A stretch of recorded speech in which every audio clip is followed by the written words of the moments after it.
Hello everyone, সবাই কেমন আছো? আমি নতুন আরেকটা ফাটা ইন্টারনেটে ভিডিও নিয়ে তোমাদের সবাইকে সাথে চলে এসেছি। আজকে সারা দিন আমি কি খেয়েছি সেটাই দেখো তোমাদের সাথে শেয়ার করব। আজকের খাবারগুলো একটু উল্টোপাল্টা খাবার, কিন্তু তার মধ্যে কিন্তু বেশ লোভনীয় লোভনীয় খাবার ছিল। চলো তাহলে শুরু করা যাক আজকের কি খাওয়া দাওয়া।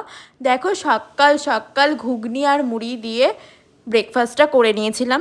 এই ঘুগনি মুড়ি খেতে কে কে ভালোবাসো বলো? অ্যাকচুয়ালি যারা মুড়ি একটু খাও তাদের এই ঘুগনির সাথে মুড়িটা কিন্তু অসাধারণ লাগে। সে লুচি, রুটি, পরোটা আর যাই হোক, ঘুগনির সাথে আমার তো সবথেকে ভালো লাগে মুড়ি, কেননা আমি মুড়ি খেতে ভালোবাসি। আর দেখো ওটা খাওয়ার পর আমি বাইরে বেরিয়ে গেছিলাম, বেশ কিছু কাজ ছিল, তাই আর দুপুরবেলা কিছু খাওয়া হয়নি। সন্ধেবেলা একটা রেস্টুরেন্টে চলে এসেছি, এত খাবার নিয়ে বসে গেছি, কেননা তখন মনে হচ্ছে যা দেবে তাই খেয়ে নেবো, মানে এতটা জাস্ট খিদে পেয়েছিল কি আর বলবো।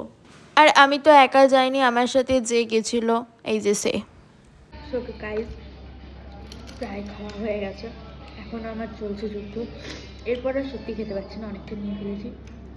বিকেলগুলো সবটা আমি খাইনি, উল্টো দিকের মানুষকেও খাইয়েছি। তো দেখা যাক, আর তোমাদের সাথে দেখা হচ্ছে আবার রাতের খাবার নিয়ে। এরপর গিয়ে দেখা যাক আমি অ্যাকচুয়ালি কতটা রাতে খেতে পারি, বাট তাও কিছু তো খেতে হবে, না যে বাড়ি থেকে ঠ্যাঙাবে। তো তার জন্য রাতের খাবারে দেখা হচ্ছে। আর এই জিনিসটা আমার ভীষণ ভালো লেগেছিলো, গরম পড়ার ঠিক আগেই এই জিনিসটা খেয়েছিলাম, আর আমি এখনো অবধি খাইনি, ভীষণ ভালো ছিল।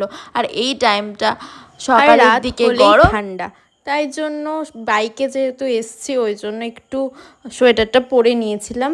আর দেখো রাত্রিবেলা বাড়ি এসে দেখলাম মা মাংস করেছে, আর মাংস দিয়ে মুড়ি তো আমার ফেভারিট, আর সেটাই আমি সুন্দর করে খেয়ে নিচ্ছিলাম, যতই পেট ভর্তি থাক ওটা একটু খেয়ে নিয়েছি। যাই হোক, তোমাদের এরকম মুড়ি মাখা মাংস দিয়ে কার কার ফেভারিট আমাকে জানিও। আজকের মতো এই অবধি আমার ব্লগটা, আবার নতুন একটা ব্লগ নিয়ে তোমাদের সবার সাথে দেখা হবে। এটা ভালো লাগলে একটা লাইক কমেন্ট শেয়ার করে দিও। আজকের মতো টাটা, বাই।